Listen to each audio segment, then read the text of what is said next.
नमस्कार बंधुगण। दिने स्वर्गरे देवता मानक सभा बसी थाए। सेठारे कथा पड़िला भक्त बड़ ना भगवान बड़। विभिन्न तर्क वितर्क होई शेषरे कथा पहुँचिला महर्षि नारदंक पाखरे। समस्ते तांको पचारिबारु देवर्षि कहिले, मु परीक्षा न करी कौनसी कथा कहे नाही। आपण माने अपेक्षा करंतु, मु यथाकाले एहार उत्तर देबी। ସେହି ସମୟରେ ଅଯୋଧ୍ୟାରେ ରାମଙ୍କ ଅଭିଷେକ ଉତ୍ସବ ଚାଲିଥାଏ। ବିଭିନ୍ନ ଅଞ୍ଚଳରୁ ରାଜାମାନେ ନାନା ଉପହାର ଧରି ଆସୁଥାନ୍ତି। କାଶୀର ରାଜା ସୁରସେନ, ଯିଏ ପ୍ରଭୁ ଶ୍ରୀରାମଙ୍କ ଜଣେ ବଡ଼ ଭକ୍ତ, ସେ ମଧ୍ୟ ଆସି ଅଯୋଧ୍ୟାରେ ପହଞ୍ଚି ଯାଇଥାନ୍ତି।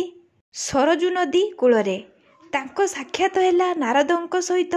ପ୍ରଣାମ କରି ନାରଦଙ୍କୁ ଶ୍ରୀରାମଙ୍କ ଦର୍ଶନରେ ସେ ଆସିଛନ୍ତି ବୋଲି କହିବାରୁ ନାରଦ ତାଙ୍କୁ କହିଲେ, ହେ ରାଜା, ତୁମେ ଯାଅ, ଠିକ୍ ଅଛି।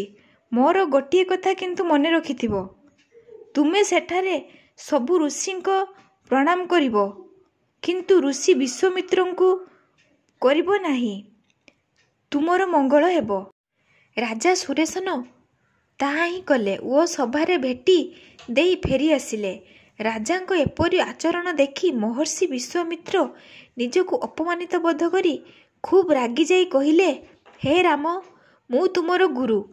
ତୁମରି ଆଗରେ ହୀନ କାଶୀରାଜ ସୁରସେନ ମୋତେ ଏପରି ଅପମାନ ଦେଇଗଲା। ଶ୍ରୀରାମ ଗୁରୁଙ୍କ ଅପମାନ କଥା ଶୁଣି ଖୁବ୍ କ୍ରୋଧିତ ହୋଇ ନିଜ ତୁଣିରରୁ ଏକ ବ୍ରହ୍ମଶର ବାହାର କରି କହିଲେ, ସେ ମୂଢ଼ କାଶୀରାଜଙ୍କୁ ତ୍ରିଭୁବନରେ ଆଉ କେହି ବଞ୍ଚାଇ ପାରିବେ ନାହିଁ। କାଲି ସନ୍ଧ୍ୟା ଆଗରୁ ମୁଁ ତା ମୁଣ୍ଡ ଆଣି ଗୁରୁଙ୍କ ପାଦତଳେ ପକାଇବି। ରାମଙ୍କ ଶପଥ କଥା ଜାଣି ରାଜା ସୁରେଶନ ସରଜୁ କୂଳରେ ବସି କାନ୍ଦିବାକୁ ଲାଗିଲେ। ଏହି ସମୟରେ ସେଠାରେ ଆସି ପହଞ୍ଚିଲେ ଦେବର୍ଷି ନାରଦ। ତାଙ୍କୁ ଦେଖି ରାଜା ତାଙ୍କ ପାଦତଳେ ପଡ଼ିଯାଇ କହିଲେ, ହେ ମୁନି, ଆପଣଙ୍କ କଥା ମାନି ଏବେ ମୋର ପ୍ରାଣ ସଙ୍କଟରେ। ରାମଙ୍କ ବାଣରୁ ମୋତେ ରକ୍ଷା କରନ୍ତୁ। ନାରଦ କହିଲେ, ଠିକ୍ ଅଛି, ତୁମେ ମୋ ସହ ଚାଲ, ଏକ ଜାଗାକୁ ଯିବା। ନାରଦ ରାଜା ସୁରେଶନଙ୍କୁ ଘେନି ଗୋଟିଏ ପର୍ବତ ଉପରେ ପହଞ୍ଚିଲେ।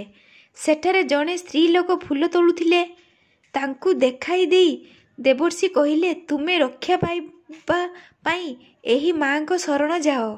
ଦେବର୍ଷିଙ୍କ କଥା ମାନି ରାଜା ଯାଇ ତାଙ୍କ ପାଦତଳେ ପଡ଼ିଯାଇ କହିଲେ, ମା, ମୋତେ ରକ୍ଷା କର।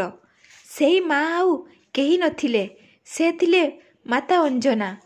ସେ ତାଙ୍କୁ ତଳୁ ଉଠାଇ ଧରି କହିଲେ, ମୁଁ କଥା ଦେଉଛି, ମୁଁ ତୁମକୁ ନିଶ୍ଚୟ ରକ୍ଷା କରିବି। ଏଥର କୁହ, ତୁମ ଭୟର କାରଣ କ'ଣ? କାଶୀ ରାଜା ସବୁ କଥା କହିବାରୁ ମା ଅଞ୍ଜନା ବଡ଼ ଚିନ୍ତାରେ ପଡ଼ିଲେ।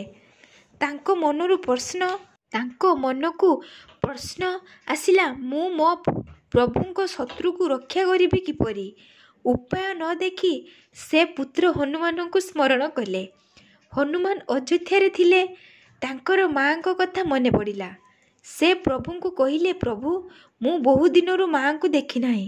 ଆଜି କାହିଁକି ସେ ବହୁତ ମନେ ପଡ଼ୁଛନ୍ତି। ଆପଣ ସେବକକୁ ଟିକିଏ ଅନୁମତି ଯଦି ଦିଅନ୍ତେ, ମୁଁ ଯାଇ ମାଙ୍କୁ ଦେଖି ଆସନ୍ତି। ରାମ କହିଲେ, ହଉ ଯାଅ, ମାଙ୍କୁ ମୋର ସଭକ୍ତି ପ୍ରଣାମ ଜଣାଇ ଦେବ। ହନୁମାନ ସଙ୍ଗେ ସଙ୍ଗେ ଉଡ଼ିଯାଇ ମା ଅଞ୍ଜନାଙ୍କ ନିକଟରେ ପହଞ୍ଚିଗଲେ। ମା ମୁହଁ ଶୁଖାଇ ବସିଥିବା ଦେଖି ହନୁମାନ ପଚାରିବାରୁ ମା ସବୁ କଥା କହିଲେ, ଏହି ଲୋକଟି ମୋର ଶରଣ ପଡ଼ିଛି, ତାକୁ କିପରି ରକ୍ଷା କରିବି କିଛି ଉପାୟ ପାଉନାହିଁ। ସେ ତତେ ଲାଗିଲେ। ରାମଭକ୍ତ ହନୁମାନ ମଧ୍ୟ ବଡ଼ ଚିନ୍ତାରେ ପଡ଼ିଗଲେ। ହଉ ଦେଖିବା କହି ସେ ରାଜାଙ୍କୁ କହିଲେ, ତୁମେ ଯାଇ ସରଜୁ ଜଳରେ ଅଖଣ୍ଡ ରାମ ନାମ ଜପ କର। କାଶୀରାଜ ତାହା ହିଁ କଲେ। ହନୁମାନ ଫେରିଗଲେ ଅଯୋଧ୍ୟା। ଶ୍ରୀରାମ ତାଙ୍କୁ ଦେଖି କହିଲେ, ତୁମେ ବହୁତ ଡେରି କରିଦେଲ ଯେ, ସମସ୍ତେ ଉପହାର ନେଇ ସାରିଲେଣି, ତୁମେ କ'ଣ ନେବ କୁହ? ହନୁ କହିଲେ, ପ୍ରଭୁ, ଏ ସେବକର କିଛି ଦରକାର ନାହିଁ। ଆପଣଙ୍କ ସେବାରେ ହିଁ ମୋର ତୃପ୍ତି।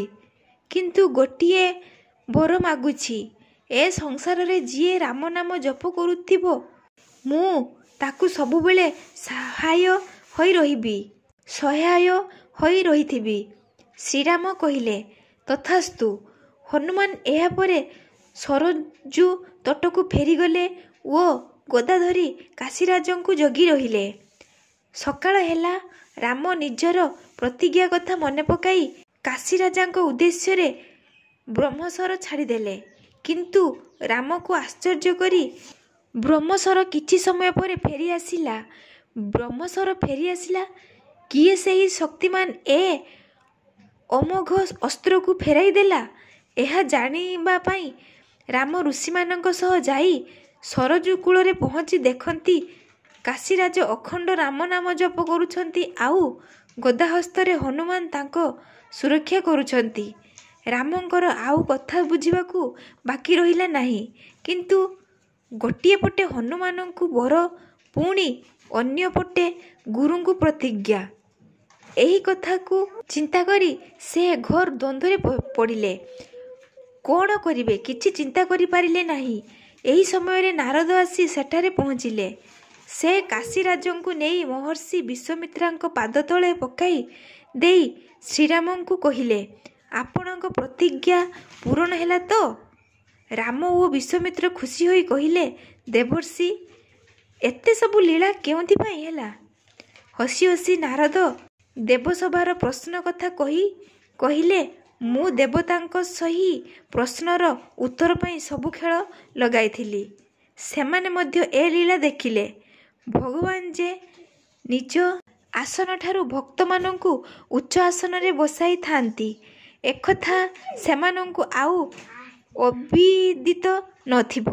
ଏତକ କହି ଦେବର୍ଷି ହରିଧ୍ୱନି କରି ବ୍ରହ୍ମଲୋକ ପ୍ରସ୍ଥାନ କଲେ। କାହାଣୀଟି କିପରି ଲାଗିଲା ଆପଣଙ୍କ ମତାମତ ନିଶ୍ଚୟ ଦେବେ।